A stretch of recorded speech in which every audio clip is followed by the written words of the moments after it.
So we are ready to go racing. The 9th round of the PPG IndyCar World Series as the field works its way around behind Johnny Rutherford in the pace car for the Budweiser G.I. Joe's 200 at Portland International Raceway in the Great Pacific Northwest. Robbie Gordon trying to get the tires scrubbed just as clean as he possibly can. Track nice and warm, temperatures going into the 80s here in Portland. A magnificent and beautiful day, crystal clear. 102 laps ahead. The first fuel stop, considering the yellows, could come about the 32nd lap.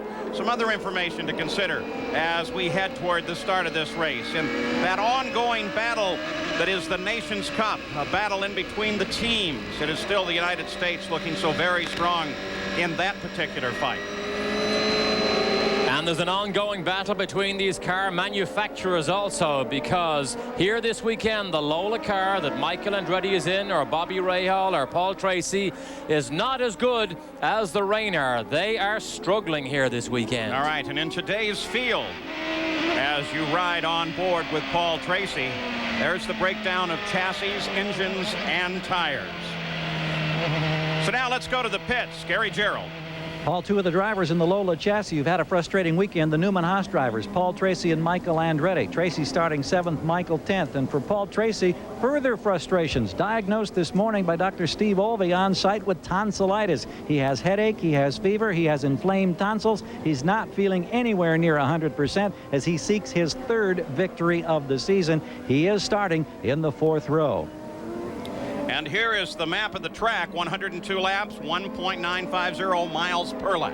And this track is very difficult to set up for, because at both ends you need lots of downforce to go around these long double apex corners. However, you don't need to drag that downforce down the long straights because you're too slow. But the key consideration here is lots of downforce eats up the fuel, and fuel is a major factor to trying to finish this race, particularly if you want to go in just 2 pit stops. And in fact has decided some of the outcomes at this race. Paul Tracy, definitely keep an eye on him and hope that he does in fact feel better. Now remember too that the key passing area is that little bump that you saw on the main straight, the pit straight. They call it the festival turns, and I'll tell you what, you slam down in there, come down through the gears, jump all over the brakes, and if you're going to get somebody, that's where it's going to happen. The field comes into alignment in the carousel. The long straightaway lies just ahead. Johnny Rutherford drives the PPG pace car, gets it off the track. Field now in the hands of Jacques Villeneuve, the pole sitter, as he pulls just a bit ahead and is being chased by Al Unser Jr. And we go green. Now that first turn, that critical turn, as Al Unser Jr. ducks in ahead of Jimmy Vasser, and Gugelmin tries to get inside Vasser too. And look at Paul Tracy did. Down the inside of Gugelmin, or Vasser forced the issue, and Vasser gave him just enough room. Well, if he's got some sort of problem, it's not evident in that start. Paul Tracy looking very strong. Gugelmin now trying to close on the back end of Vasser. There's the leader of the race, the 27 car, Jacques Villeneuve. He should be very powerful today.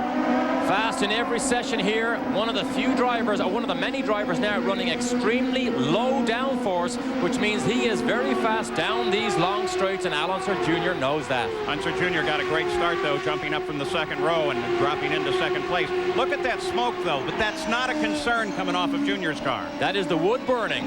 Wood burning, yes, indeed. Jabrock, which is a condensed wood that they run underneath these cars, and the Penske's in particular run on the deck and burn up a lot of that wood. So Paul Tracy flashes across the line in pursuit of Al Unser Jr. running in 3rd place. As once again you see the tremendous smoke as the cars bottom under braking here, and they've completed their first lap at Portland International Raceway at 108.025 miles an hour. And that was Vasser, locks up the front brakes into that chicane. Back with Gugelmin, who was the fastest man, one of the fastest men this morning in the warm-up, goes to this race thinking that he has a realistic chance of having his best ever IndyCar finish. Closely followed by the rest of the Brazilian bunch. That was Gilles de Ferran and Christian Fittipaldi. Then Brian Herta, Bobby Rahal, and Michael Andretti round out the top 10. There's Christian Fittipaldi, the 15 car. A fellow that you seem to be very impressed with, too, as we watch the leader and we can see the interval from first back to 2nd place, Al Unser Jr., who very quickly is going to be irritated with the presence of Paul Tracy and Jimmy Vasser, because they're right there. And just look at that impressive lead built up by Jacques Villeneuve already. Only 2 laps into the race. And the comment was made this morning, he must have phenomenal mechanical grip because he's able to go so fast with such little aerodynamic downforce or aerodynamic grip. Look at Tracy all over the back of Junior as he gets it sideways under power out of the chicane. That battle for second heats up while Tracy comes in, tries to poke his nose in behind Al Unser Jr. once again. Working the second lap. This is the Lola versus the Penske. Al Unser Jr. was delighted with the handling of this car. The Penske on full tanks this morning. He struggled on Friday a little bit, then blistered in qualifying with that time that put him on the second row. But in full tank running this morning, he was happy. Let's listen in on Paul. Fastest part of the racetrack.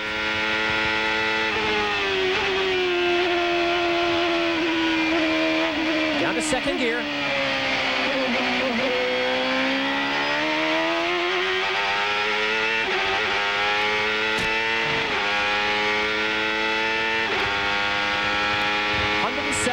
Miles an hour in full tanks. Watch how tight this is.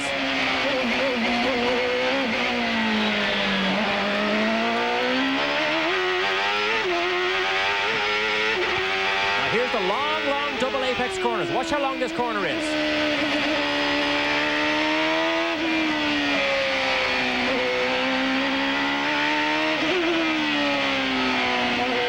Doing his best and not able to stay with Junior. Look at Junior get away.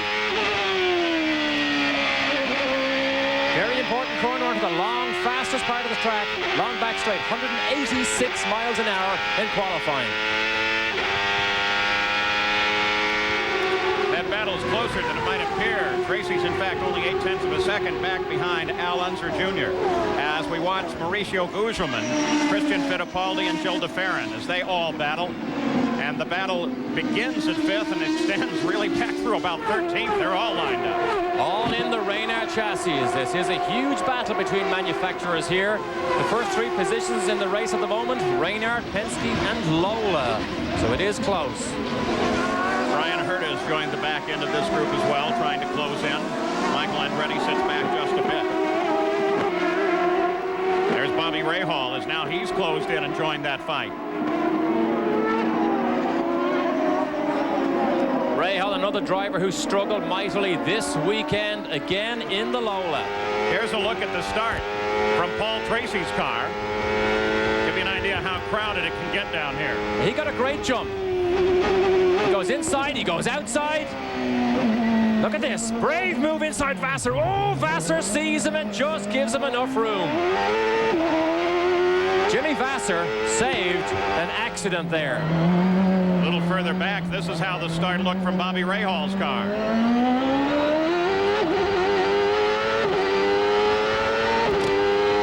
Green flag is on your left. There it is. And now it's a blast. Rahal's done this many times. Oh, Gilles de Ferran locks the right front. And look at the room Rahal gives everybody. Whoa. Had to take a bit of avoiding action there.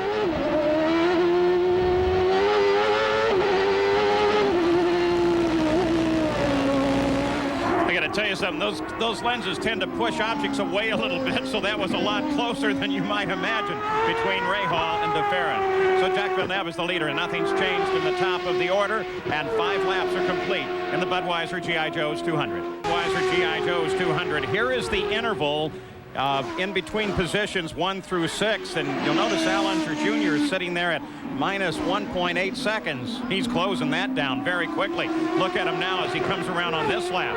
That interval is going to close down to less than half a second, and he just may challenge Jacques Villeneuve for the lead of the race as they get down into the festival curves. And we know how good Al Unser Jr. is, particularly under braking. The last 2 laps that he did were considerably faster than Jacques Villeneuve. In fact, Al Jr. at the moment has the fastest lap of the race under his belt. Now, one of the questions that came up when Villeneuve ran all these fast laps with such low downforce levels, they said in the race, can this last? Can the rear tires stay under this Reynard when he begins to slip and slide, particularly if the temperature rose? And it is hotter today than I believe it's been in most of the weekend's running. As we watch that battle for the lead, how does the crew keep track of this sort of thing? Well, of course, they have two-way radio with the driver, but they also have a television set in the pits that allows them to sit and keep track of the action. And what they know right now is that on the last lap, Al Unser Jr. ran the fastest lap of the race at 114.2 miles an hour. The EDS scoring keeping us up to speed on that. Now they flash down the front straight past the pits over the start-finish line, and Al Unser Jr. continues his pursuit. And he's good under braking, but he's not close enough. The Ford engine in Villeneuve's car with less rear wing is fast down that straight.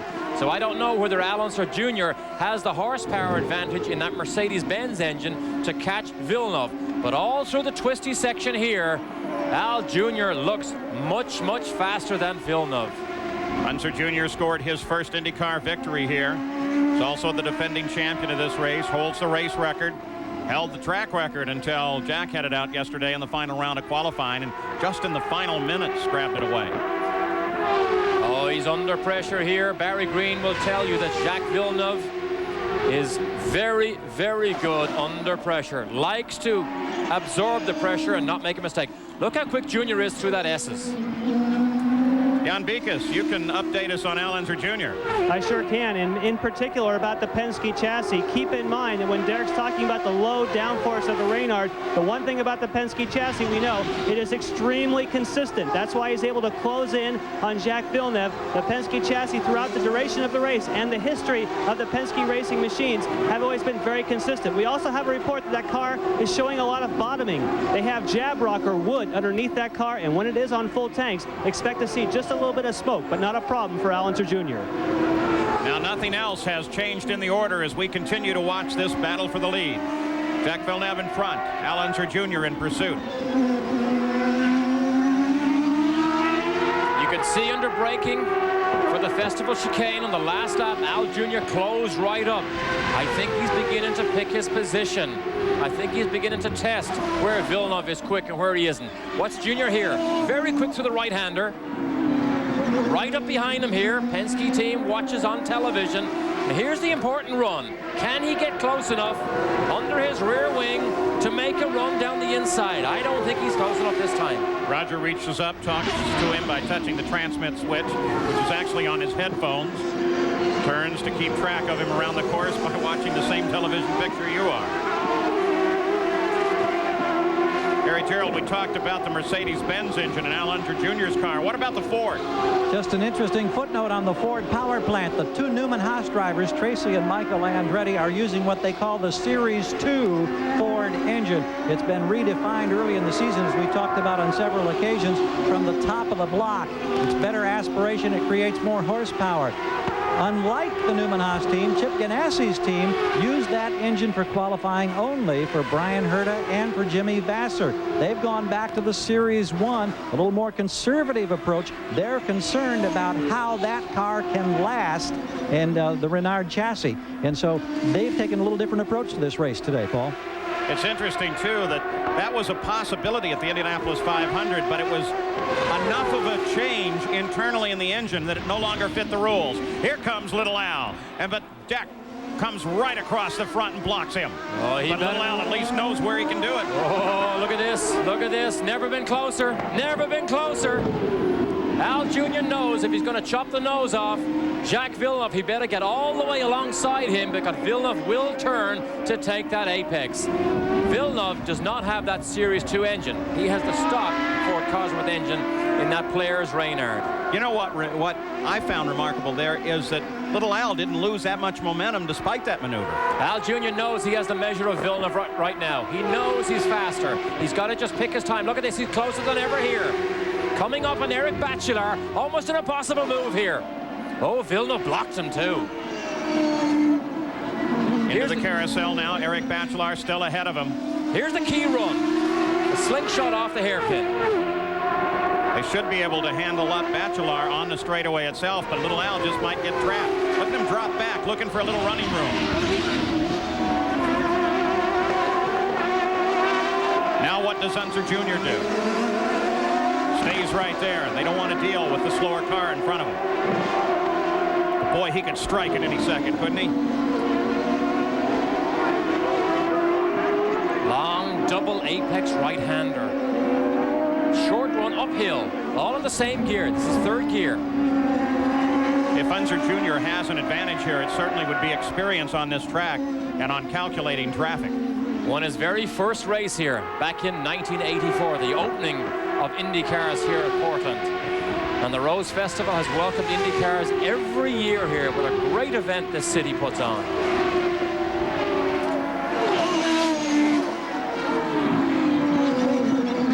Still watching the fight for the lead, 13 laps. Complete. Nothing else has changed in the order. This is the battle on the course.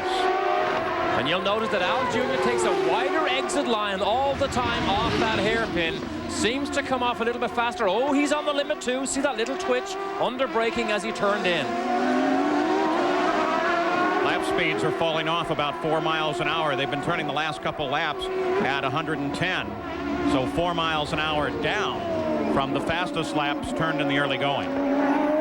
Penske chassis goes under constant development. They came here with a brand new underwing. It is completely different.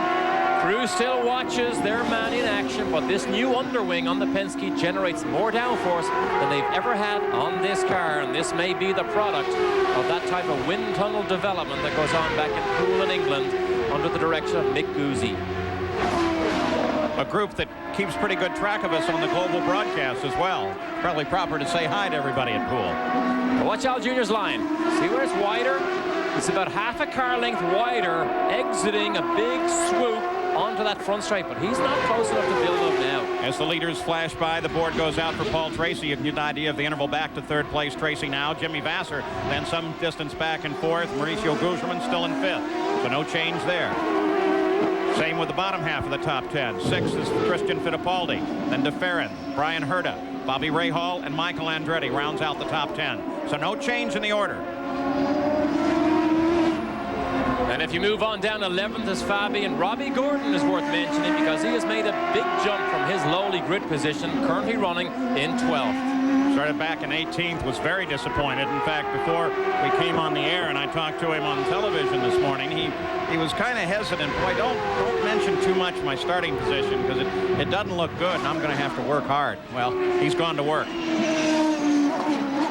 Up over the curve on the left side as you get down through that fourth gear left-hander.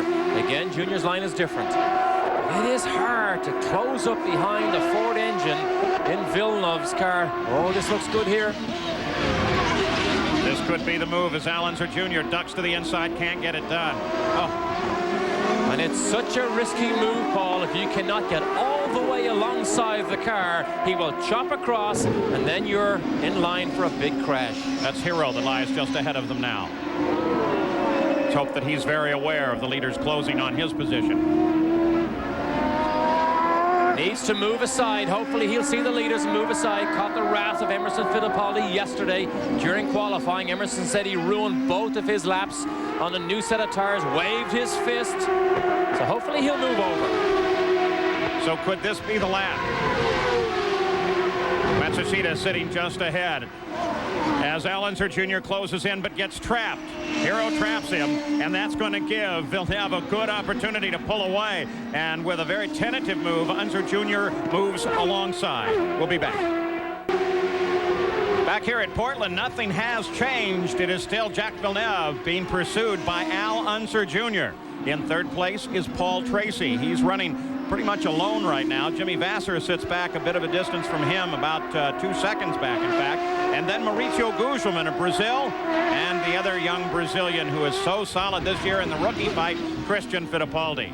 And once again, they work through the festival corners, and still Al Unser Jr. can't get Jacques Villeneuve. Now, the question I have for you, Derek, is if Jack has a lower downforce car, and little Al is carrying all that downforce, is his current position running really in the vacuum of Villeneuve's car helping him? Oh, it helps Al Jr. definitely drag himself up towards Jacques Villeneuve. But overall, he's not quite able to get close enough because Villeneuve's car is still quicker down the straight. However, if he does manage to squeeze by, it looks as if Al Unser Jr. overall on the lap does have a faster car than Villeneuve. But track position is vital. You have to get by him first, and Villeneuve can drive defensively. He doesn't need to block, Blocking is illegal, as Wally Dollemak told all the drivers yesterday. Look at the change in line here. Al Jr. still using that wide line, trying to get on the power earlier, but he can't just quite draw himself near enough to Villeneuve. Oh, he's having a look again. And still no result. Just not enough to get inside Villeneuve in that corner. It's a 90-degree right-hander, so you almost have to force the other guy to back off. And Villeneuve, if he thinks he has the line, he will slice down. And those precious front wings on that Penske could easily take a bit of a whack. And Al Unser Jr. knows that. But look at Paul Tracy come into our picture. Paul Tracy isn't letting this gang of two get away. And I want to emphasize that except for this battle on the track, everything else remains static.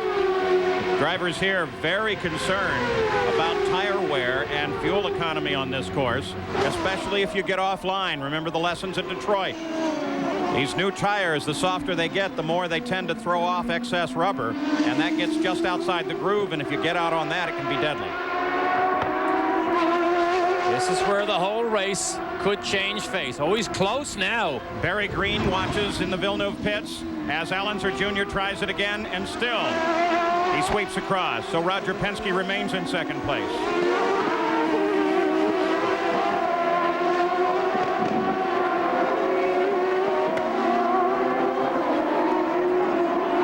Great fight here. So difficult to make the pass in this infield, but you can see at the apex of the corners, Al Jr. is quicker through those apexes. While we continue to watch this battle, let's go pit side. Gary Gerald. Paul, we're in the Villeneuve pit. We just got a quick word with Barry Green, who of course is the team owner, and we were asking him, are you having to play it conservative in terms of fuel? And he says, yes, we are. How concerned are you about the Unser situation right there and the pressure? He says, well, I'd much rather have a 10-second lead, but the important thing at this point, he stressed, we are right on target with our fuel mileage. And that business of downforce also relates to the drag, and that, of course, relates directly to how much fuel you use. Everybody knows Portland, year after year, is always a fuel-conscious race right down to the end, particularly if you don't get the benefit of yellow flags. So that's a big issue, even though it's early in this event. Let's go to Jan Beekes. Well, Gary, speaking of fuel, and we also saw Roger Penske in a shot earlier. Roger Penske has radioed to Al Unser Jr. with a different report. That is, your fuel is fine. Fine on fuel here in the Penske camp. Remember, they have a Mercedes. They're chasing a Ford. Continuing to watch that battle for the lead. Nothing changes down lower in the order. The fight is right here at the front of the field, and once again, slower traffic lies just ahead. Let me give you a quick, easy way to determine whether cars carry a lot of downforce or low downforce. Just look. Oh, look at that jam rock burning at the end of the Penske. Just look at the rear wing of Villeneuve's car and how deep it is, and look at Junior's. Much, much deeper. Quick, easy way to visually see whether a car carries a lot of wing or not. Particularly down this straight, you can see it. Eliseo Salazar from Chile just ahead. Will he become a factor now as Unser Jr. continues to pursue?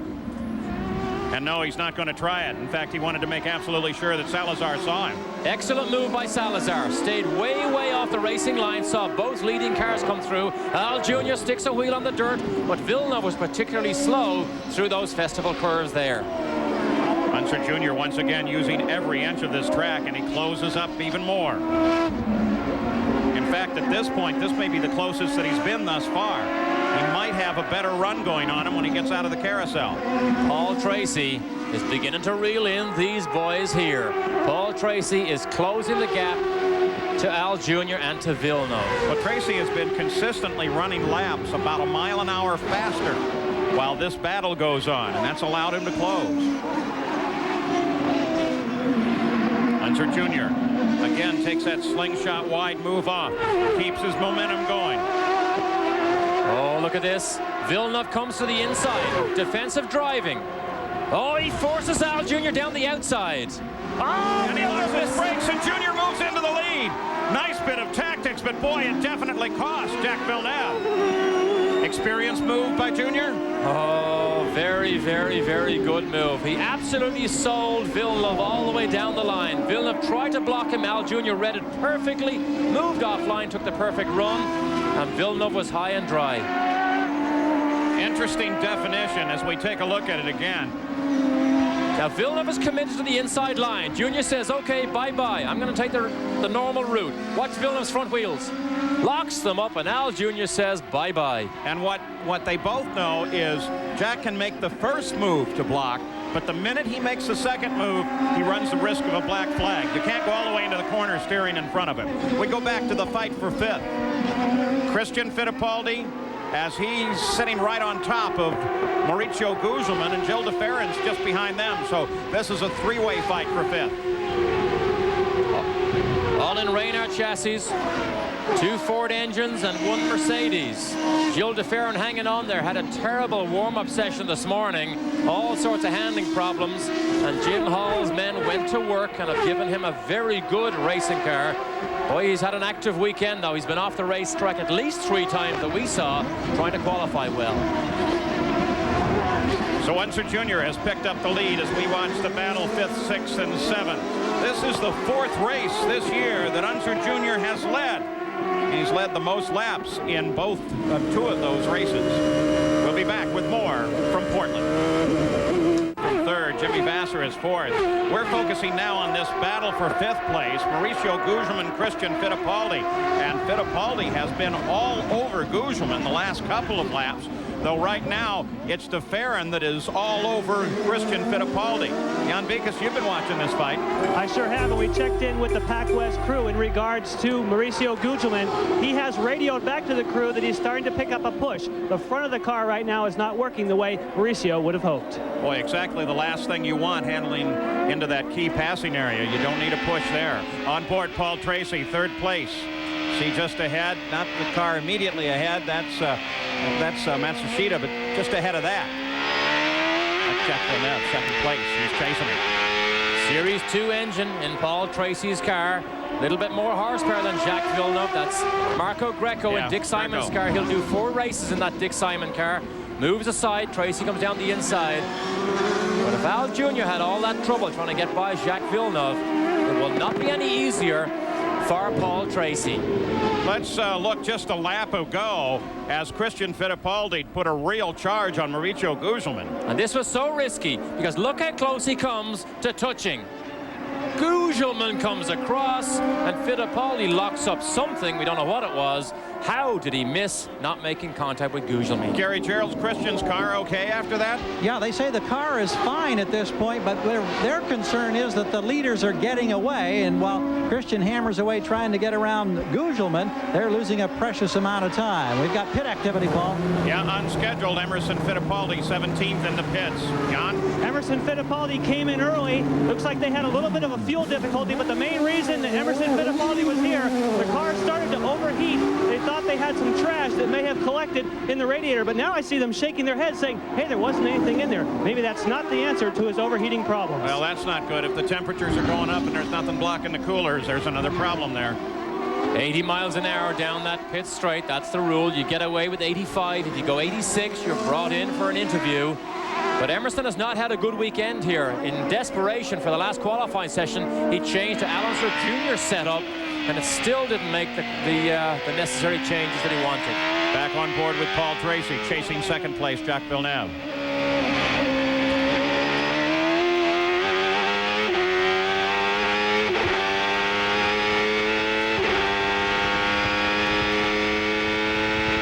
Watch him flying over the curbs on the left.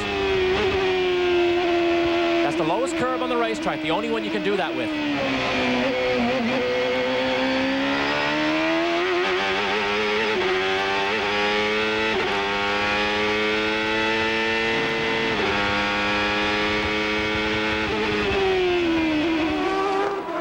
Back to that battle between Big Mo and Christian Fittipaldi. Look at Christian.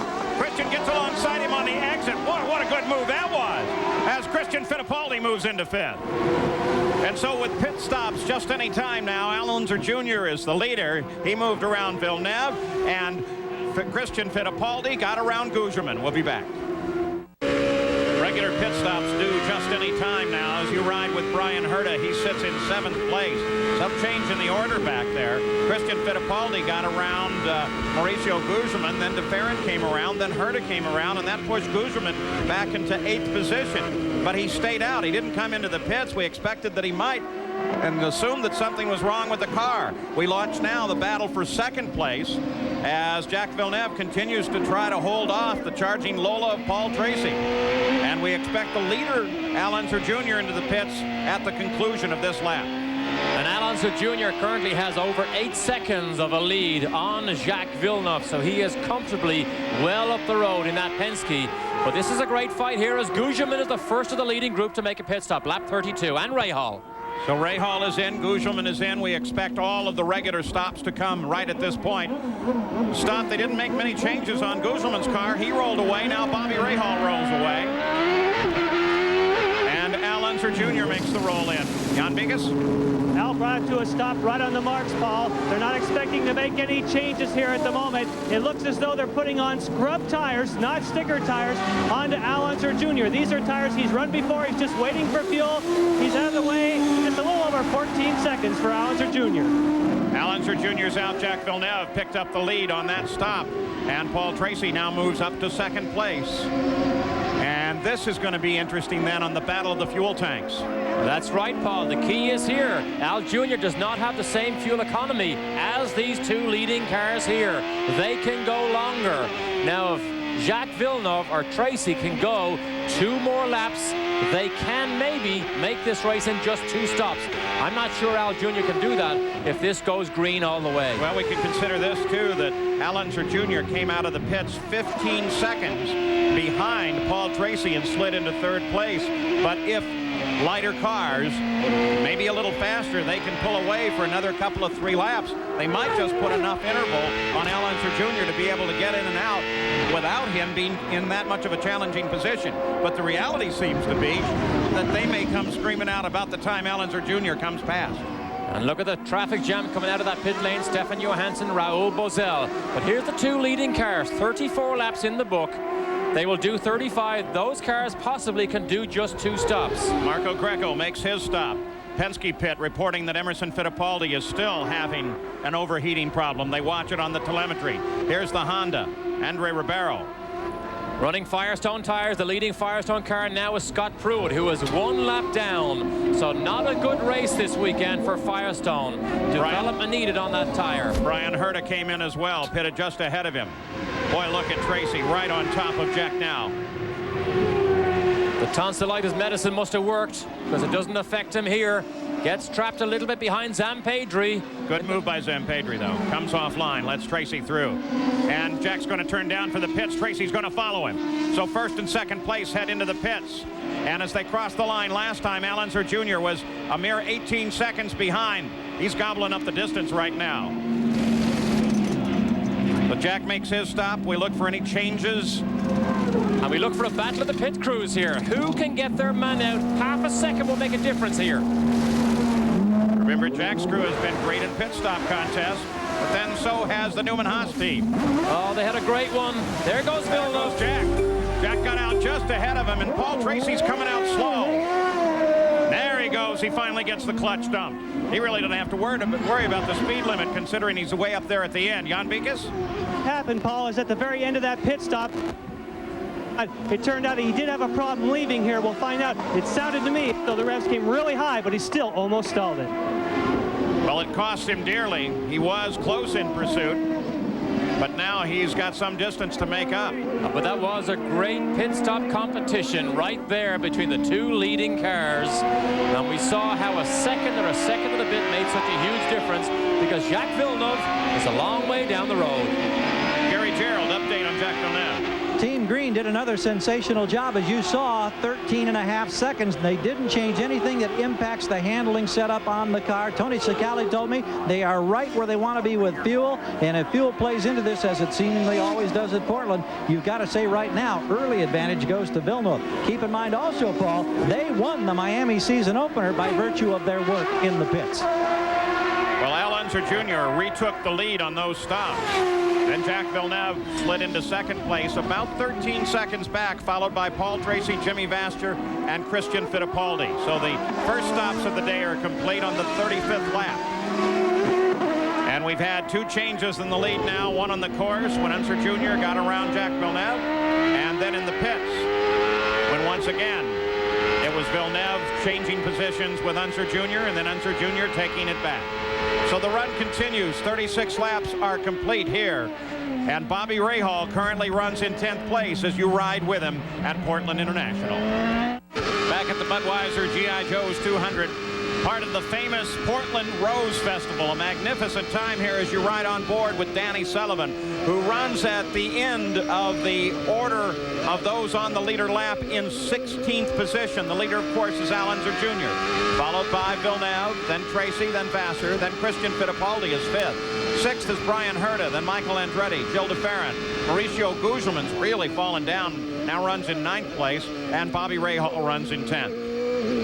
As you ride with Sullivan, the next car ahead of him, not the one on the screen, but the one he's looking for, is Robbie Gordon, who's about 7/10 of a second ahead. Danny having a bit of a struggle. He's had good days here in the past. On the pole 3 times. He won back in '88, but he hasn't looked sharp here all weekend. Struggling to keep up with his teammate Big Mo. Keep an eye there on Danny Sullivan as we watch Christian Fittipaldi making his move to get inside of Matsushita and put him down a lap. There comes Vasser, who runs in 4th. Excuse me, Herta. And Michael Andretti, who sits back in this order in 7th place. I have to remind myself and remind all of us at the same time, Vasser has the yellow rollover bar. Over the shoulder with Michael. Scratched his head after the morning warm-up. For some reason, lost the handling of this car right before Saturday's qualifying. Himself and Peter Gibbons got together, made lots of mechanical changes and downforce changes for the race, and didn't quite hit the sweet spot because Michael's struggling in 7th, which is struggling for him. He's had good days in the past here. He's trying to catch Brian Herta. About 3 miles an hour off the pace currently being set by Al Unser Jr. He turned the last lap. Unser Jr. did at 112 miles an hour. Average speed of the race, 110.731 miles an hour.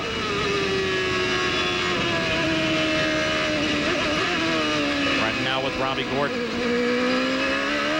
Danny Sullivan is the car behind him trying to catch Gordon. And what a difference setup can make. The man who dominated in Detroit, languishing back in 15th here. Spent a lot of time this weekend playing with a new viscous differential in this car. Has taken it out for the race, but spent a lot of time trying to make that particular new differential work. It didn't. They didn't like it, but they lost precious time to set up for the race. And Gordon may now be paying the penalty because he is faster than he looks right now. Yeah, but if it works, it's really going to help. And of course, it's nothing new. Penske had them last year, and Newman Haas has run a viscous diff, which is basically a hydraulically activated differential as opposed to the regular one that's been used since Reynard came to IndyCar racing. And that's all the argument last year and the year before about traction control.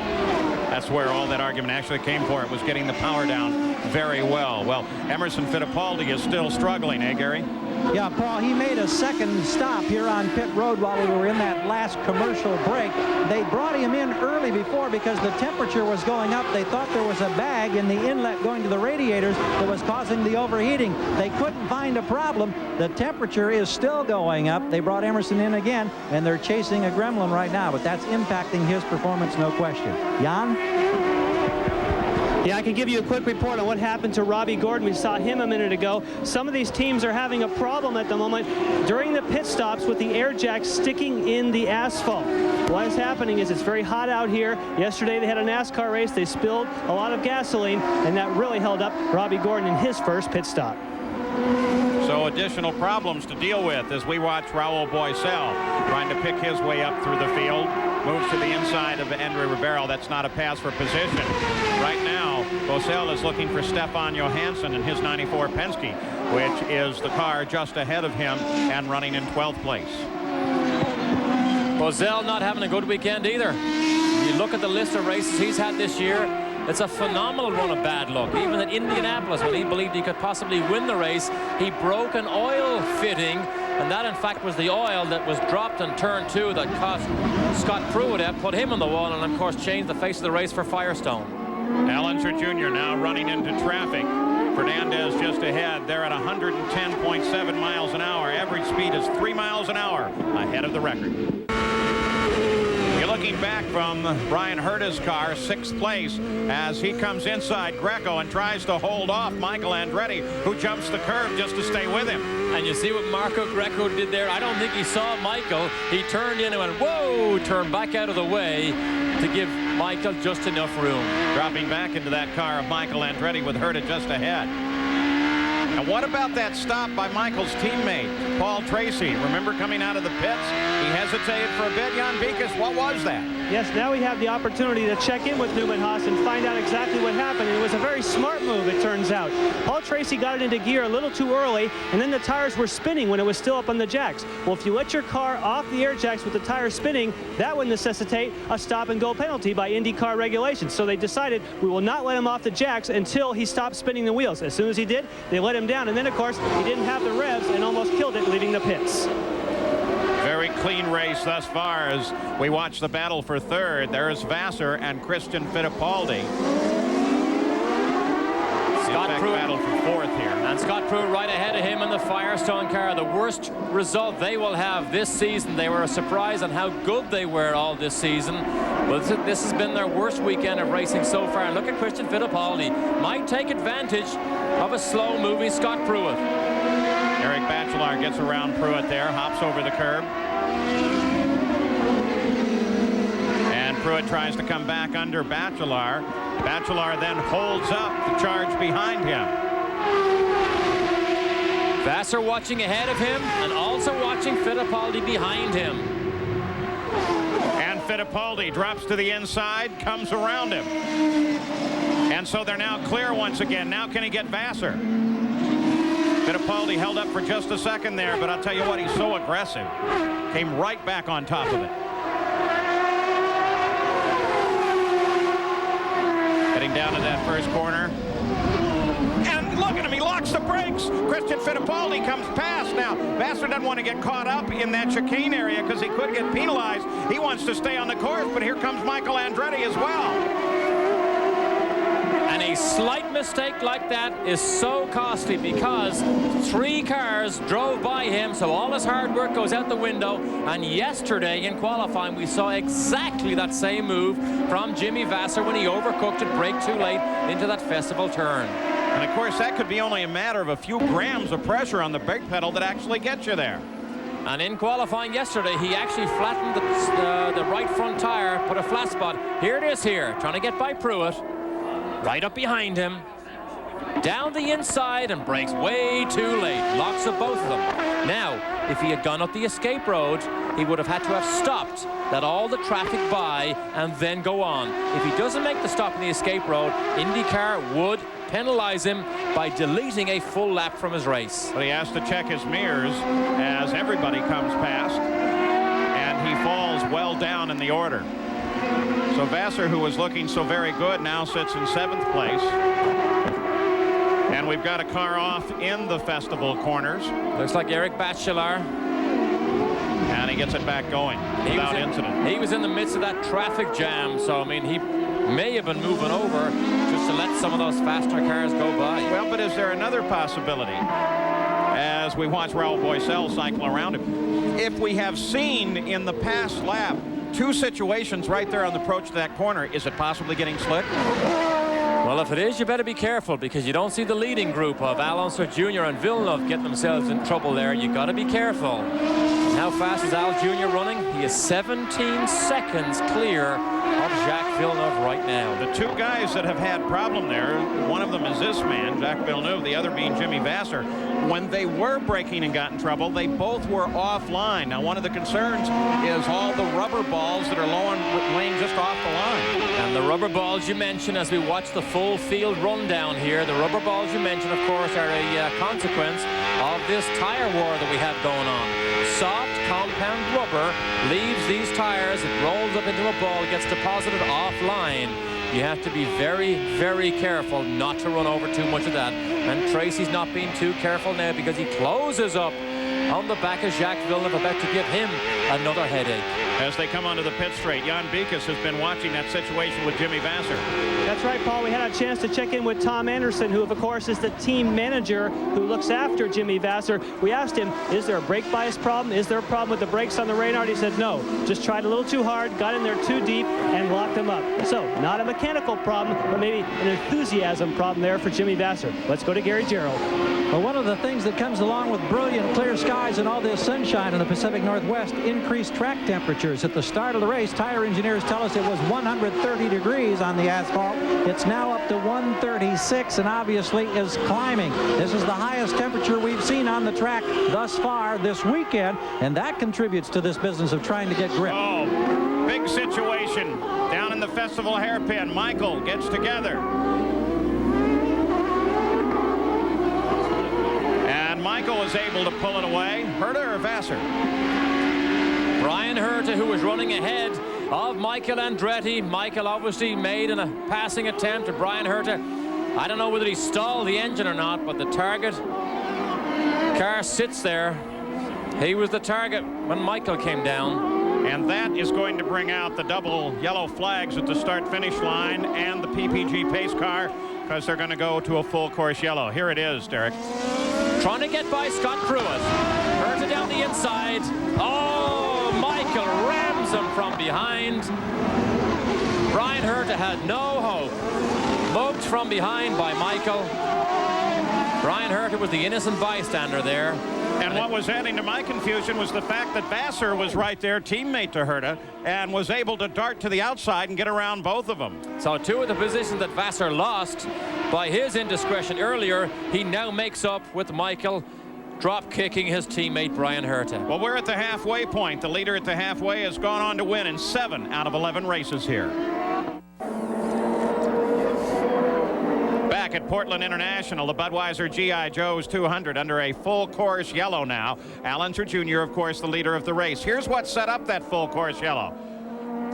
Brian Herta, Michael Andretti, Jimmy Vasser in line. They move alongside Pruitt. And Herta has the line, clear and simple. Michael brakes way too late, drop kicks Brian Herta, had no hope of getting around himself, and Michael was lucky to get away with this. He does make contact with the rear suspension. I don't know whether there's anything damaged. And gets it back on the course and stays in competition.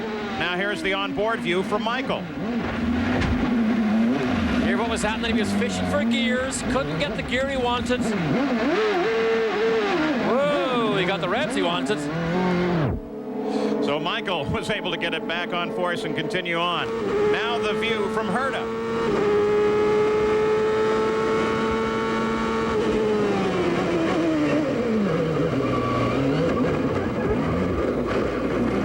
Boy, thanks for missing the camera, Michael.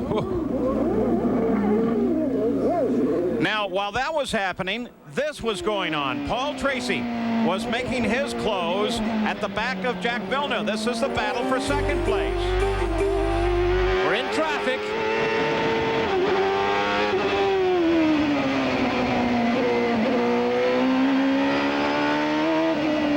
And boy, take a look at that inside move, puts Tracy into second place behind Al Unser Jr. So now slowly they circle the course. Look at all the marbles there on the edge. Jan Beekes? We've caught up with Chip Ganassi, which of course owns Brian Herta's car. Did you get to see that on the monitor, or did Brian say anything?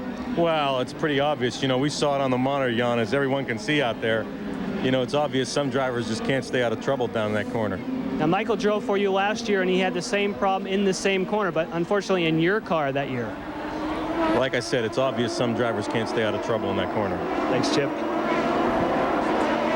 We're ready to go back to green flag racing. Herta's car sits off the edge of the course. And it's not Brian Herta he's talking about either. No, the driver it's that not. can't stay out of trouble. So now back to green flag. As Al Unser Jr. is the leader, Paul Tracy is second, Villeneuve is third, Christian Fittipaldi is fourth, and then Jimmy Vasser. That's Robbie Gordon sitting in there, but he is down one lap. So Alonso Jr., who had 17 seconds over the whole field, now loses 12 of that. He's now 5 seconds ahead of the field because of these slower back markers that are in the way. But hard to believe we're talking about Robbie Gordon as a back marker. As a back marker in this particular race. It shows you how sensitive these cars are to having the right setup. All right, he lost his time advantage, but did he pick up a fuel advantage? Oh, he did. We mentioned earlier, he was the first to stop, 2 laps ahead of Tracy and Villeneuve, which meant he probably would have had to have had a splash and go. Now, he may still have to have it, but the yellow flag certainly played into the hands of anybody who had a fuel possibility of having to have a splash and go. As Alonso Jr. continues his lead, Emerson Fittipaldi was in and out of the pits. His continuing overheating problem. There you see him joining back in traffic. Oh, the traffic jam again down to the festival curves here. The slowest corner on the racetrack is 35 miles an hour second gear. Well, Brian Herta now has his 7th DNF in 9 races this year, Gary Gerould. The frustration factor I know has got to be boiling over right now because you have had such a hard time finishing races. What happened? Well, you know, it's just Target Scotch team's been doing a good job for me all weekend. They put a good car under us for the race, and you know, it's running strong. We're moving up, running steady, and we're going past Pruitt, I think, for a lap, and you know, Michael just misjudged braking and ran right in the back of me. It was really disappointing. It's, you know, not the kind of move you expect from somebody that's you know, won as many races, as good a professional driver as he is. I know he just made a bad mistake. As a young driver trying to come up in this series, Brian, do you find now a situation where you try to talk to him after this race is over about it? Well, you know, I mean, yeah, you can try and talk to him, but it's not going to help anything. The race is done for me. Thank you. It doesn't help Brian's day, and Michael certainly knows what he did. You might be able to see that Brian still has that very pronounced limp, a legacy of his terrible crash in Toronto last year. He still has a metal plate and a rod in that right leg, and look at the traffic jam here. De Ferran round the outside of Michael. Can he make it stick? Yes, he does. De Ferran's not having any of that. He's not going to let him stick down inside there. So Michael Andretti and Gil de Ferran battling for 6th place. In fact, that whole group running right together now from Vassar on back. And that means 5th place on back. Alonso Jr. has 9 seconds in the lead over Paul Tracy. But boy, this is where the battle lies now. Well, this is a great battle here. Look at that line of cars ahead of Gil de Ferran and Michael Andretti there. Some of the back markers, they're in their own race, so they can't pull off the racetrack. Yeah, but from Jimmy Vassar on back, you're actually talking cars that are in contact with one another and, in fact, fighting for position. Let's go to Gary Gerould. Paul, you had that terrific replay at the time when Tracy was able to make the pass of Villeneuve. That was so close to the yellow incident involving Michael Andretti and Brian Herta that there were protests lodged on pit road. IndyCar officials thought for a moment there might be a black flag involved because the pass was made under yellow. They reviewed the situation and said no, the pass was clean. That was certainly welcome news for Paul Tracy. Boy, take a look at de Ferran once again as he comes inside of Carlos Guerrero. Now, Michael Andretti tries to get past. He can't do it. Guerrero comes across the front of him, and that ongoing battle continues. This is great. That move by de Ferran was as brave as we've seen today because he did it the hard way. He went round the outside of Jimmy Vassar and then down inside Guerrero. What a move by de Ferran. Back nose to tail, the entire group once again. Again, cars on the leader lap, mixed in with cars that are a lap down. Michael gets stuck. Michael's behind lap traffic. He needs to get clear. His battle is with Vassar, not with these 2 cars who are side by side. 3 abreast down the back straight. Boy, and Michael gets nailed there. He was looking for an opportunity to get Guerrero. He couldn't do it because Guerrero was coming out and around Bachelard at that time. Rahal is in the mix. He's in there too. He's not in the fight. He's running 8th. Oh, he is in the fight behind Michael. Yeah, Teo Fabi's there. 2 laps ago, Rahal was able to get around Gugelman. Now back with Michael. There's that fight up ahead. Michael is 7th. Something did fly off when these 2 cars made contact. I couldn't see whether it was something from Michael's car or not, but it certainly hasn't seemed to slow him down. He's a bit slower than the front runners. He is charging as usual. Mario's here, watching what's going on. Mario has lots of tales about his recent Le Mans 24-hour race. What I found incredible is they had 19 hours in the rain trying to win that 24-hour race, and he just came up a little bit short, finishing 2nd. And still shows that he has it. Oh, and he can't wait to get back next year to try and add that final chapter to his great career. There he is, 19 hours they had to battle through the rain, and Mario took most of the double stints in that very difficult situation in France. Mario watches son Michael from the pits, and Michael continues his pursuit. Jimmy Vasser just ahead. Michael tries to move to the inside. They come around Salazar.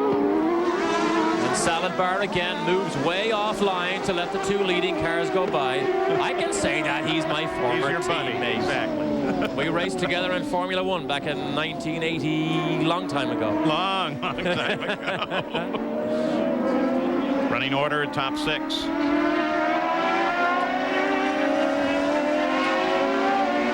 De Ferran will talk about that move for a while to come yet, as Vasser will. Jimmy Vasser, of course, survived a monumental crash at Elkhart Lake just last week while testing. At 200 miles an hour, Vasser had a rear tire explode and literally left the racetrack and turned upside down in one of Chip Ganassi's cars and had to go by lifeline helicopter to Milwaukee. Had no injuries, in fact, hardly affected him at all this weekend. So Al Unser Jr. continues his lead in the Budweiser G.I. Joe's 200. Second place is Tracy, and then Jack Villeneuve. 61 laps complete. Al Unser Jr. the leader. You ride with second place Paul Tracy. The leaders have been turning laps at 111 to 113 miles an hour. Michael Andretti still doing everything he can to worry Jimmy Vasser. In this case, though, he has to be very careful as he comes around Andre Ribeiro. Ribeiro is running in 19th place, a lap down and not part of the fight. But boy, very much, Vasser and Andretti are locked in battle, and it's a fight for 6th. And it is a great fight. There's the tight shot of the nose. You can see that the center of the nose made contact with Brian Herta's car. And luckily, everything else is intact. It looks as if it is fully intact. So Michael should have no handling change on that car. And obviously with the speed he's running chasing down Vasser, he doesn't seem to be any slower than he was earlier in the race. Even with the yellow, we continue to run at a record pace, 107.8 miles an hour.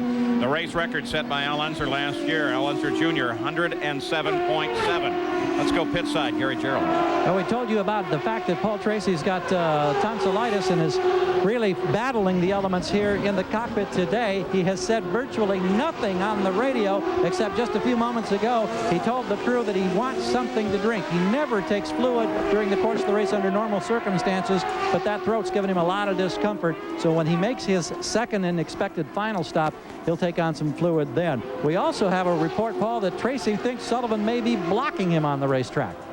Paul? Eddie Cheever out of the car. Race is over. Driving for A.J. Foyt. Oh, and we've got problems back in the carousel, or the festival turns again. Carlos Guerrero. Teo Fabi, it looks like. Yep, and so it is. Boy, that's too bad. Teo, who went so well on Friday here. Robin Hurd, his engineer, was here, had him running in the top 3. Robin left, and Lee Dykstra took over the setup of this car. Good new young team here run by Tony Brunelli, but Teo Fabi losing a lot of time and brings out the double yellow. So we go to our second full course yellow of the day in the Budweiser G.I. Joe's 200. Back in Portland, very scary situation just now in the pits as Danny Sullivan came in for his stop. Many of the leaders were in as well, and suddenly a fire erupted on Danny Sullivan's car. And with the help of crews from everywhere, you can see some of AJ's guys came down there and threw water on the car, which is the great thing about the fuel being methanol. You just dump as much water as you can on, and it takes it down below its ability to burn. But there was a scary moment, and in fact, you still kind of look around and make sure that there is no fuel in the pits. Jan Bikas? Well, what they're doing, Paul, is they doused everyone here with water right now. Everyone is checking to see if everyone's okay. You can see here that Danny Sullivan is talking with some of the crew. The thing you do with the water is methanol will dilute with water. Of course, gasoline will not. It looks obviously as though the fire is out. A lot of water around here, and you can obviously see that everything worked the way that they always hope methanol fires will. We'll have to check to see if anyone did get scorched. Danny Sullivan apparently is okay. Girlfriend Over Brenda. talks to Brenda. That is the scary thing for a driver because you can get trapped in those cars. Here it is. They get Sullivan out, but the flames are on the right side of the car. There's a crew member right behind on fire. He's on fire and he doesn't realize it. You hate to see that type of activity because you just don't know how serious it could be. Boy, look how fast they responded, Jan. Everybody's okay. Well, there's a big crowd obviously around Danny Sullivan. Everyone's streaming in to find out what happened, and we'll just join the interview in progress. Danny, what happened?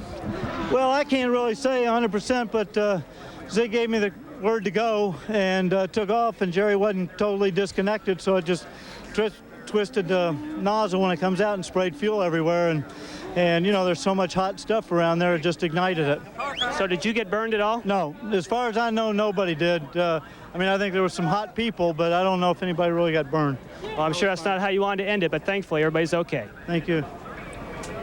Well, good news. Only his second DNF of this season for Danny Sullivan. He's been in there, been in the fight. And we have another full course yellow, not due to that situation, but due to the blockage down in the first turn. And that gave everybody this opportunity. Al Unser Jr., as the leader, came into the pits during the yellow, as in fact did most of the leaders of the field. In fact, we look down the order, everybody came in. Watch Penske. See this? Whoever they were watching on the racetrack, Paul Tracy did the same thing. You That's saw who the they drink. were worried about. That's who they were worried about. He was down at the end. Watch for little Al come out. His stop was only just over 11 seconds. Now, here's the key, though. Al Unser Jr. will have to go 39 more laps if he's to finish without another pit stop. Gary Gerald? Well, Derek, you mentioned that he took on fluid. We knew that he wanted some. He didn't have much time because that had to be one of the most sensational pit stops we've seen this entire season. It was 11 and a fraction seconds from the Newman Haas team. Tracy got his sip of fluid. He is back out there. It was a brilliant stop. But the key here is that it came with 39 laps to go. And I think that means we're going to see everybody back on pit road for a third time before this one's over. Jan? Well, Gary, the fact that he could do that pit stop in 11 seconds tells you something. They didn't fill that car up. You can't do it that fast. But the Penske team, on the other hand, I think they got a full load of fuel into Al Unser Jr. The crew is very upset about the yellow. A lot of times they're excited. It's because they wanted to pit on lap 69. They knew that would be their last pit stop. Now, they're not totally sure. It's a Penske gamble. They said, we had to come in because if everyone else did and they could make it, that would be the race. We're under yellow at lap 66. Thank you, Jan and Gary. This is Danny Sullivan's onboard camera during that stop, which resulted in a fire. Nothing yet. And now they can see they got a real problem. They're going to try and drag it back, but apparently not a fire yet. Now it's something's burning over there on the car's right side. That's the trouble with methanol, is you can't see the fire. And that's A.J. Foyt's crew that you see dump the water onto Danny Sullivan's car. So everybody lends a hand when trouble like this breaks out. And Danny, being no fool, took a quick exit from the car, almost an ejection seat. So under full course yellow now, Al Unser Jr. is still the leader over Paul Tracy and Jack Villeneuve as the Budweiser G.I. Joe's 200 continues from Portland International as part of the Rose Festival. Hello, Al Unser Jr. is the leader of the race. Let's go to the pits right away. Begin with Jan Beekes. Paul, you talked about the A.J. Foyt crew working on that fire with Danny Sullivan, but that was because Eddie Cheever had just come in with a problem. What put you out? I had a cooling problem. One of the clamps fell off and I lost all the water. In the beginning of the race, I lost first gear, so it wasn't that good of a weekend. Now tell me, were you there when that fire broke out, or were you already back here? I'm glad that we have such a good crew. I'm actually, now that I saw what a good job they did with Danny, I'm sure if we have that problem, I have no problem at all. They'll put it out there. Seconding is fireman. That was very ugly. I don't know what happened, but I think Danny pulled away with the fuel vent still on, and there was methanol all over the place. And all of the crews around there, everybody kicked in and made sure there was a lot of water spread around. But things like that can get ugly very quickly. Now, I know you've had some personnel changes here at A.J. Foyt Racing. The engineer you worked with is no longer with you. Is that kind of disrupting your rhythm right now? I think he had to go back to Lola to do some design work. He was working for us part-time. We've had, I think our biggest problem is that we've been snake bit the last 4 races and we can't seem to get a rhythm back, but we'll pick it up. we're still in an evolving mode right now. But the help, we still get consistent help from Lola, and that engineer was on loan to us. Now they've called him back. We know you'll be back. Let's check in with Gary Gerould. Well, now the guessing game really gets underway in earnest regarding the fuel situation and the remaining laps, because the normal distance here at Portland is about 34, 35 laps. And we saw Tracy go 35 laps early along with Villeneuve in terms of fuel economy. Each one of these laps under yellow is helping these teams. We asked Tom Wirtz here, who is in tune with both the Newman Haas drivers, Michael Andretti and Tracy, about that great stop for Tracy, under 12 seconds. I said, did you get a full load of fuel? He grinned. He says, we think we got enough fuel we're going to need. We're hoping we can go all the way. But I think you clearly get the feeling it is going to be a guessing game. They may need one more yellow before this is over. Paul? Well, 2 thus far today, though the good news is they also were able to get some sweepers out on the course during this yellow and clean up some of that rubber debris that has been on the edge of the racetrack. Under yellow, Al Unser Jr. is the leader. Paul Tracy is second. Jacques Villeneuve is second. Don't forget Sunday Night Baseball, San Francisco Giants versus the LA Dodgers. The Giants' Barry Bonds has had to pick up the slack due to the injury to Matt Williams. And as usual, the 3-time National League MVP is putting up some impressive numbers. That game tonight, 7:56 Eastern. We're ready to go green racing once again. They circulate, heading for the pit straight. They should see a green flag as they come screaming off that final corner, the carousel. And here we go. Al Unser Jr. handles up the one problem that he had, which was Scott Pruitt sitting ahead of him, and put some distance between himself and the 3-car of Paul Tracy. Jacques Villeneuve is able to close in just 1 car back, separated only by Eric Bachelard. Look at Christian goes by Villeneuve. Oh, what happened there? Well, Villeneuve was in trouble under braking, locked up the right front, was slow in. Now he's in all sorts of trouble. Now, there's more than that, yeah. There's more than that now. Villeneuve just suddenly slowed on the exit of the corner. And now he's almost nowhere to be seen as Paul Tracy continues to try to work his way up. Comes around Alessandro Zampedri in the Peyton Coyne car. There's Villeneuve, but running off the pace and well back. In deep trouble. Something wrong with Jacques Villeneuve. We don't know. In deep trouble. Look at the traffic jam behind him, and Johansson goes to the outside. Big Mo is in there. And in fact, Jack's trying to keep out of the way as the rest of the field comes stringing past. Whatever it is, it's a shame they couldn't have fixed it under yellow. Has he got a puncture? They all look up. That's funny. Well, the race control is saying that, and this comes in from the corner workers, SCCA corner workers from several regions around here, manning the corner stations here, that he might have run over debris, but the tires look good. Of course, that doesn't mean that they are good.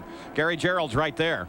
Well, we watch this team, this sensational driver. Boy, you see him shake his head in frustration.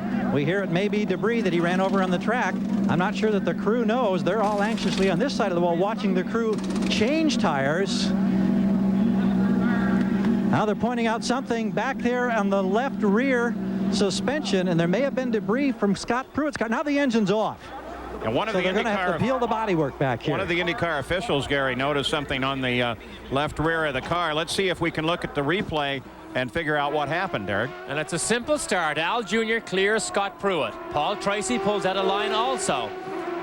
Jacques Villeneuve back behind. He's following Paul Tracy. Nowhere close to him. That's Robbie Gordon right behind him. Now watch what happens when he gets into the braking zone. There's something flickering. Yeah, that's just a tearaway that I think came from... Oh, Jacques Villeneuve goes over it, and suddenly the car begins to... Something happened right as he put his foot on the brakes. The car made a twitch, locks up that right front, and he's slow from there on. Well, that was flickering on the course there looked to be a tearaway off of Matsushida's car. Gary Gerould? Well, here's Jacques. What happened? Just when I hit the brakes, something broke on the left rear, and that's it. Do you know if it was suspension or was it a rotor in the braking, or do you have any idea? It must have been in the suspension because the right front was raising up in the air. Possibly a shock mount? Could be. Boy, how tough is this after this terrific run that put you on the pole with a new track record? Yeah, the car was pretty good. We were pretty low on downforce, and with the heat, the car was sliding a lot. It was a hard race, but we were keeping our position, and it was looking good for the end. And it doesn't help as far as that championship is concerned right now either, does it? No, definitely not. Well, he continues a wan smile, and he looks ahead now to the next event. It'll be at Elkhart Lake. No points for Jacques Villeneuve today. Interesting problem, though, on a car that is very strong, that Renard. Yes, it is. That was a surprise. And Barry Green's philosophy for these middle-of-the-season races is no consistency. We need to go for race wins. Interestingly enough, one of the observers here this weekend who, although he won't say he was watching Jacques Villeneuve, was Bernard Dudot, the engine designer from Renault Formula One, and Christian Konzen, the director of motorsports, is here. Now watch the slow-mo replay. It's right as he puts his foot on the brakes. You'll see the car begin to twitch. That's when the rear suspension breaks. He's in a straight line. There it is right there. See that little twitch? The car begins to twitch. He's on the brakes. The left rear suspension is broken. That's why that right front begins to lock up, because it's lightweight. Jan Bikus? Well, we've talked about the Reynard chassis being very strong, but according to Adrian Reynard, he says with the new cars this year and with the new tires, that they now have 15% more grip than they expected to have this year. Therefore, that sometimes takes its toll on those suspension pieces. Well, it looks like that overheating has finally taken its toll on Emerson Fittipaldi as he's pulled off the edge of the course. And some of the officials are there ready to give him help. So Roger Penske is one car less in this race. Did you notice that when Villeneuve had that problem, that the teammates Christian Fittipaldi and Robbie Gordon were side by side right behind him? And boy, they really went for a spread to try and get around him in that corner. I mentioned Bernard Dudot earlier. I didn't want to gloss over it. There obviously is serious. Renault are obviously taking a serious look at IndyCar racing for them to send Dudot and Konsen, director of motorsports, over here this weekend to see exactly what is going on. So not just here as a race fan and spectator, some serious consideration. Now 73 laps complete. Al Unser Jr. is the leader. Back at Portland, Al Unser Jr. still the leader. Paul Tracy in second place. Right now in third place is Christian Fittipaldi. And then this battle, Gilles de Ferran and Michael Andretti battle for fourth. Let's go to Gary Gerald. And Emerson Fittipaldi, you were fighting overheating problems. Did that prove to be the final difficulty, Emerson? Well, from the beginning, you know, the engine was losing power, and we found there was a water leak on the engine. I had to come in to put water, but was working on very high temperature. And I think the engine is gone now. How tough was it out here today in this heat, aside from the problem you had relating to track conditions and the rest of the field? What's the car behind you, Emerson? Not so bad, but I think the heat on the engine was my problem today. All right, it's okay. Thank you. So Emerson Fittipaldi, who has had some success here, walks away. Look at de Ferran as Michael Andretti closes in, and de Ferran gets caught up behind Scott Pruitt. That also gives Jimmy Vasser an opportunity to close in. So now it's a three-way fight, and Michael tries a move. Oh, it's a great fight. Fourth, fifth, and sixth. De Ferran trying to hold them off. He's in traffic. Scott Pruitt running a bit slower than he needs to, than he'd like to. Infield, very difficult to pass. De Ferran knows that Michael will stick his nose in anywhere he gives him just half an opportunity. De Ferran has had 5 DNFs in 8 races, 4 of them due to contact. And one, of course, the opening race at Miami due to gearbox failure when he had a chance to win that race. Look at this, right up behind him, over the curb. You know, it's interesting with Michael. Just before the start, I was talking to him, and he said, look at de Ferran locked the right front up. I was talking to Michael, and Michael said, you know, maybe we just collect points today, but that can never totally be true for Michael. He is such an aggressive racer. Watch this here. Oh, look at this! Oh. Comes sweeping way down the inside. De Ferran gets in trouble on the brakes. So does Michael. And that lets Jimmy Vasser come around de Ferran, and maybe he's going to get Michael before this thing is over. Drag race to the infield, and Michael wins it. Scott Pruitt, the factor that started that one, running a little slower into the corner. Now de Ferran with Rahal all over the back end. Rahal was able to come up. De Ferran fell back into 6th place, and Rahal is right there ready to attack. That almost verged on being a block of Michael, which is against the rules of IndyCar racing. You can change your line to drive defensively. That's what de Ferran is about to do here when he sees Michael make the move. He goes with him, he blocks him, but then he changes his line. Wally Dolomic won't like that. And watch what happens here. They both almost missed the turn-in point. Watch Vasser. Watch Vasser. Defending your position is different from blocking. And when you change your line, it can be considered as blocking. And in the drag race here, when Michael just got a nip from Jimmy Vasser, and Michael wins that drag race to the infield. So Michael and his former team owner probably going to have a conversation. He's now managed to put the Kmart Lola mark on both of Chip Ganassi's cars. I got a feeling Chip isn't going to like it. Let's take a look at it from Michael's onboard camera. Watch DeFerrin make the move.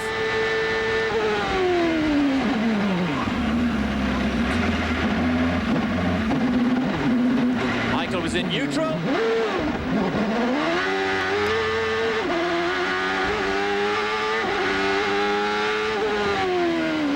That was a case of he was braking so hard he didn't have time to down change to the gear he wanted. He went through in neutral. Then he realized he was in a gear that was way too high for the drag race. That's where you see him fish for gears, and then he got the blast of acceleration. Oh, good stuff, Derek. We were talking about this yesterday when we were watching Michael Andretti on our coverage of qualifying. And Rahal tries to get inside DeFerrin, but I'm not so sure he can hold it. DeFerrin keeps the corner for the moment. Now Rahal's got him. Oh, you have to hold your breath, even when we're this far away, when you see two cars die for that apex on that slow left-hander. And thankfully, they each knew they were there, and Rahal manages to squeeze past Gilles DeFerrin, who has gone from 4th all the way back to 7th. We were talking about Michael and his onboard camera view. Whenever he gets under a heavy braking situation, you can see him just kind of sink down in the cockpit. Part of that's G-loading, but you also wonder whether or not he's reaching out to touch the brake with his toes. Now watch as he comes way down in the cockpit. And it's so clear. Look at that. It is so clear. We watched it during practice and qualifying. Every corner, he goes 3 sponsors down. Vasser was side by side. He goes 3 sponsors down. He does indeed, down the staircase. I wonder if that means that if you're a lower sponsor on his helmet, you don't have to pay quite as much because your exposure isn't as long. Johansson and Bozell, we see them in the shot there. Johansson running 8th, Bozell 9th, Big Mo is 10th. So this is a fight here for the on the racetrack also. Fernandez is in there. Although he's not in the battle, he is a lap down in 12th. DeFerrin lights up those tires again under braking. Unser Jr. leads it by only 8 seconds, though. Paul Tracy is 2nd. Christian Fittipaldi is 3rd. They run separated on the race course, not in contact with anybody. The battle is here with DeFerrin, Johansson, Bozell, and Gugelmin. Tony Bettenhausen's team, a new team manager, Martin Dixon, who was with Stefan Johansson at the Onyx Formula 1 team. We mentioned Mauricio Gugelmin running in 10th, DeFerrin in 7th. Jan Bikus, you've been tracking them both. That's right. Those are two drivers that we saw further up in the order, now sliding back. First of all, Mauricio Gugelmin. He feels as though the rear shock absorber, something is happening there in the heat. Those rear shock absorbers seem to be going away. We checked with Jim Hall as far as Gilles DeFerrin goes. He says, no, we don't have a problem. It's just that we're slipping back right now, but they're not sure what might be up with that car. And did you see DeFerrin there? Because DeFerrin reached up and was waving at Pruitt to say, look, I'm back here. Can you get over to the left because I'm right in the middle of this battle with Johansson right behind me. Well, Al Unser Jr. has now led the most laps in the race. It's the 3rd time this year that he's scored the point for the most laps led. And if they finish the way they are right now, Al Unser Jr. will move to the points lead for the PPG Cup.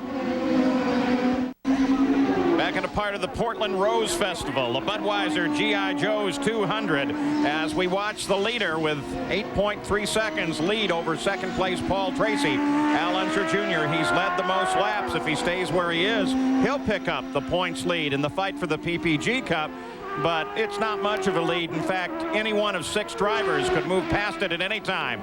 And there is the move by Johansson. And that was a scramble past Scott Pruitt to put him between himself and Bozell. It wasn't for position, but Johansson had difficulty passing Scott Pruitt. It doesn't look like it's going to last long either. Bozell is going to be right back at Pruitt. And Christian Fittipaldi running 3rd is off the course. Oh, no. He had such a good run going.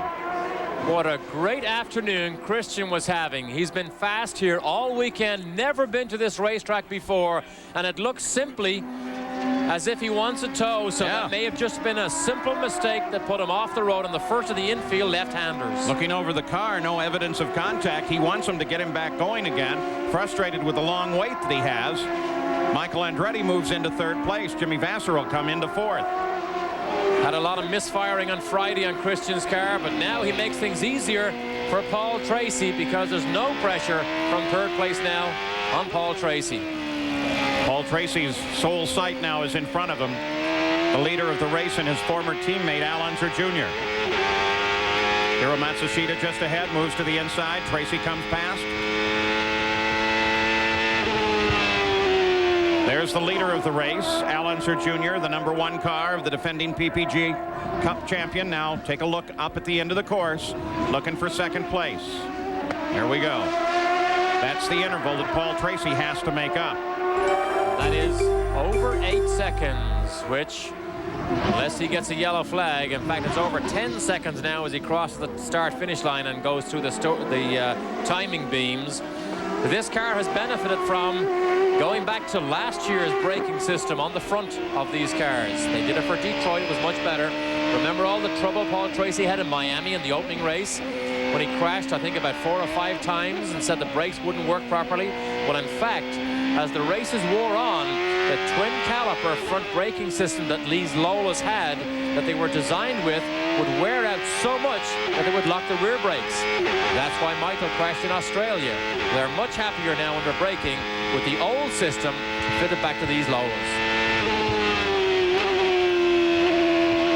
Back on board with Paul Tracy, as you can see, he closed for a bit, and then when he got into traffic, he lost out, but now he's got a clear shot.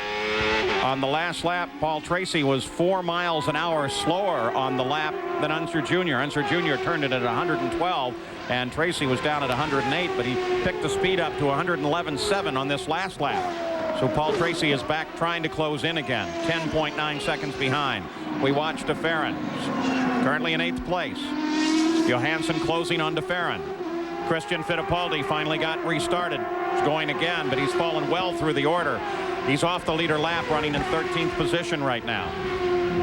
What a disaster for Christian. You never come back from spending that much time off the racetrack. He'd probably continue on here. I don't see any damage on the car at all, but threw away a rostrum position, which is unusual for Christian, because Jackie Oliver, his former team manager of Arrows Formula 1, will tell you he is one of the drivers that is particularly good at always coming up with the results when you need them. So Christian Fittipaldi back in the run. Only 2 drivers have had no DNFs this year, Al Unser Jr. and Mauricio Guzman. Al Unser Jr. is at the top of the order. Sullivan, all part of it. Also, you get an opportunity to pick up some great IndyCar merchandise, some caps, some T-shirts, so when the IndyCars come to your area, you can be ready. And if you have a few extra bucks, the 1994 Lola chassis used by Mario Andretti on his Arrivederci tour. Derek, you can pick that up, maybe $250,000, no problem.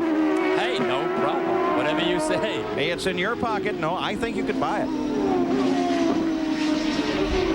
Al Unser Jr. is still the leader, started 3rd, now runs at the lead. He's led the most laps. Here's the real question. 25 laps ago, he made his last stop for fuel. The math does not carry him to 102 laps. Roger Penske's no doubt done the calculations, and in the last, 3, 4 laps, Derek? Not only he, but most of the front of the order, most of the top 10 is going to have to be in for a stop. The captain knows that, but we also believe that Tracy may have to be in for a stop or a splash and go, which we have seen many, many times here at Portland. This track, because of the so much acceleration, just sucks up the fuel. All right, let me ask you a question then about pit position. Paul Tracy is the closest pit to the exit.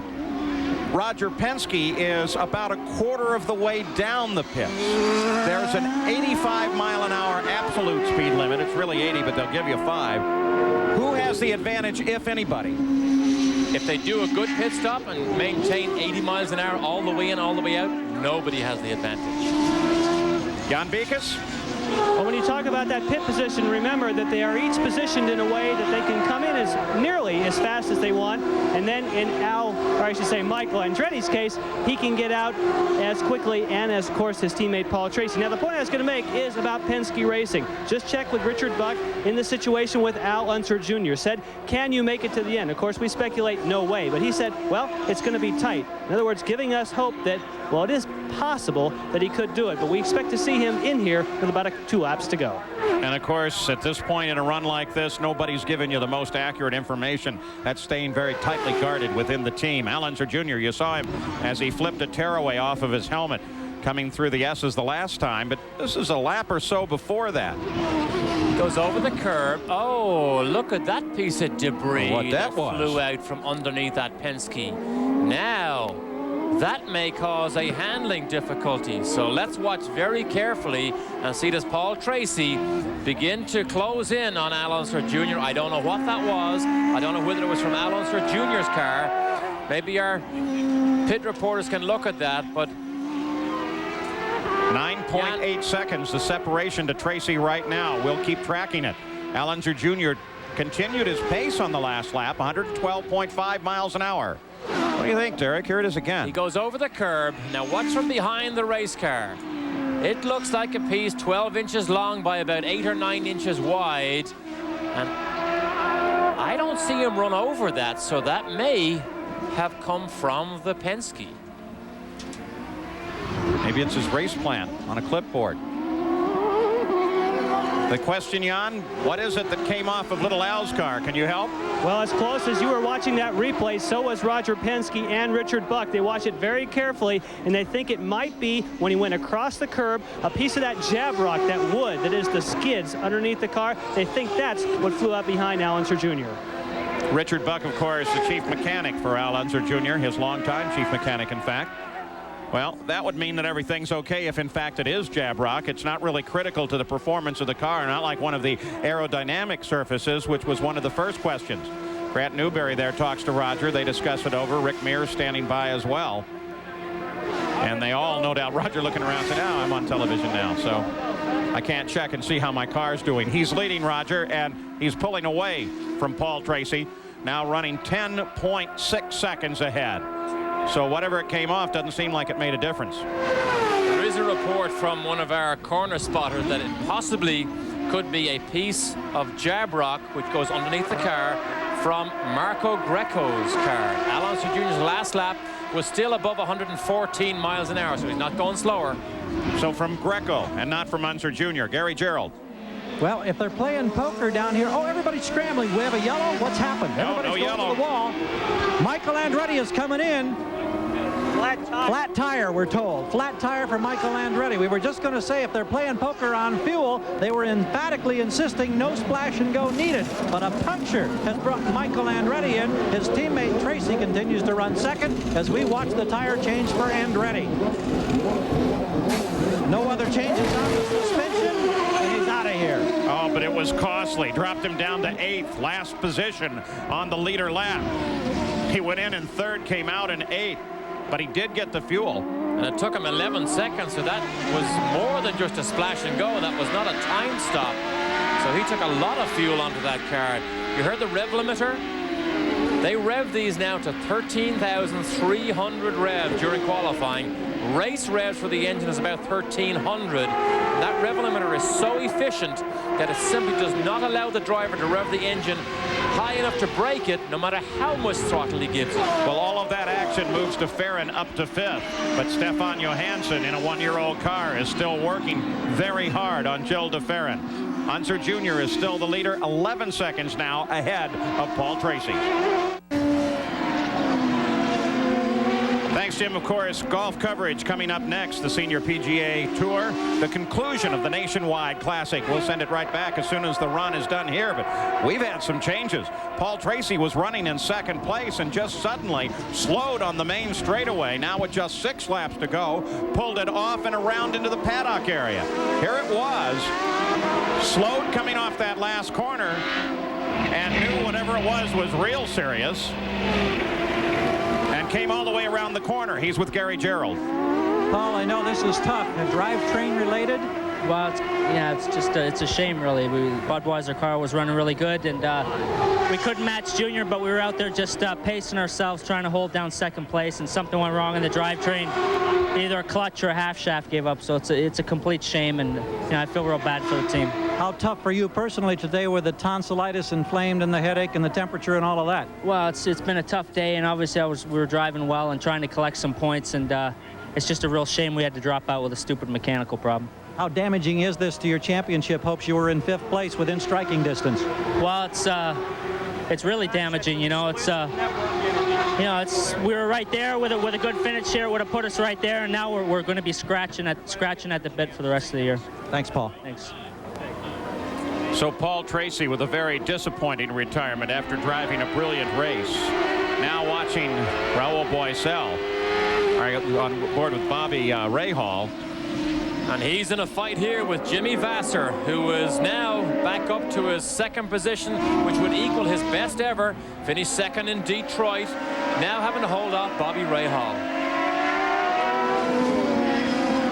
So the order is Vasser following Unser Jr., then Bobby Rahal, Gil de Ferran, Stefan Johansson, Raul Boesel, and Michael Andretti. As we go down through the remainder of the order, those off the leader lap, Mauricio Guzelman, Robbie Gordon, 10th place is Adrian Fernandez, and then Paul Tracy is falling through the order, but Christian Fittipaldi is back up to 12th right now. Bobby Rahal runs in 3rd place right now. Al Unser Jr. has a 29-second lead, but in the next couple of laps, he very definitely should have to stop. We're going to go away now. When we come back, we should see some action going to the checkered.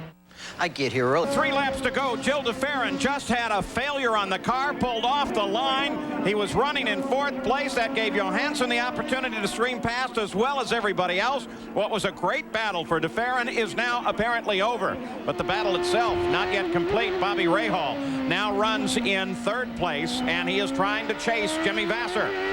That's Vasser just ahead. So it's a battle for 2nd place between Rahal and Vasser. Unser Jr. has 29 seconds over 2nd place.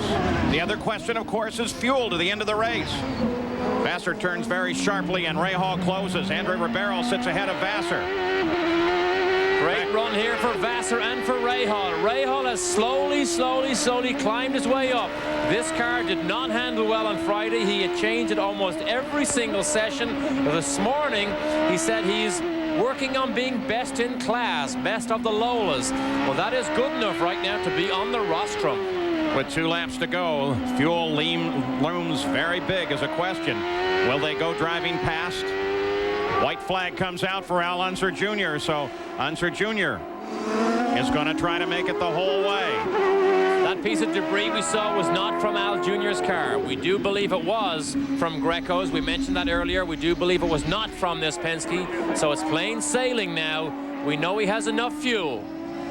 Gary Gerould. And regarding de Ferran, we just talked to Jim Hall. They have fuel pressure, so it wasn't out of fuel. It's something motor or engine related. No, it was a very sudden stop. Jan? A very quick update on Al Unser Jr. When Paul Tracy came out, his closest competition, he could slow down, lean the car, short shift. He should make it easily on fuel. Unser Jr. working the fast part, the backside. He's done with that now. 29 seconds. He is ahead of 2nd place Jimmy Vasser. He's cruising through these last S's and the last right-hander. Still has power on the car, though. Jr. completes his 2nd victory of the year, the 29th win in his career. And he takes the points lead in the fight for the PPG Cup. Now Rahal trying to close Vasser, the battle for 2nd place. Vasser well ahead, but Rahal's right there. Is it possible that there could be a run off of this final corner? Sounds like Vasser stuttered just a little bit coming off the corner, but now under full acceleration. And Jimmy Vasser takes 2nd. Rahal finishes in 3rd. And Stefan Johansson, who was running in 4th, gets rear-ended. The 4th place car, Johansson is rear. So Al Unser Jr. has taken the win, Gary Gerould. Something about this place the junior absolutely loves. This is only his 4th natural terrain road course win, 3 of them now in Portland. The key may have come, and you stalked Jacques Villeneuve early. You set him up perfectly for the pass, it appeared. Well, it was, I figured Jacques was going to be the strongest one out there today, and And you know, he got off to a good start and so on, and got a little bit deep on the original start.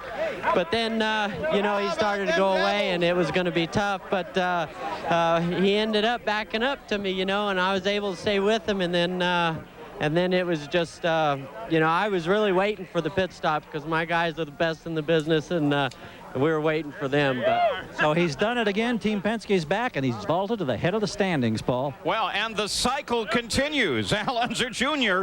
adds his name to the cycle that we started at the start. Now, this was the battle for fourth as Michael, in the final turn, punted Stefan Johansson. Michael, therefore, finished fourth. Johansson dropped way down to sixth. I don't think this was Michael's fault. Johansson obviously stalled exiting that onto that front straight, and Michael had no option but to run into him. So here is the unofficial order of finish, with Al Unser Jr. taking the win, followed by Vassar, Rahal, Michael Andretti, Raul Boesel, Stefan Johansson, Guzman, Gordon, Fernandez, DeFerrant. We take you all the way through the order now. Al Unser Jr. takes the points lead, but Robbie Gordon stays real tight in second place. And any one of 6 guys could vault into the lead with the win at the next race, which is, of course, at Road America at Elkhart Lake, Wisconsin. Golf is coming up next. Al Unser Jr. has taken the win here, his second win of the year. I'm Paul Page for Derek Daly, Gary Gerald, and Jan Beekes. So long.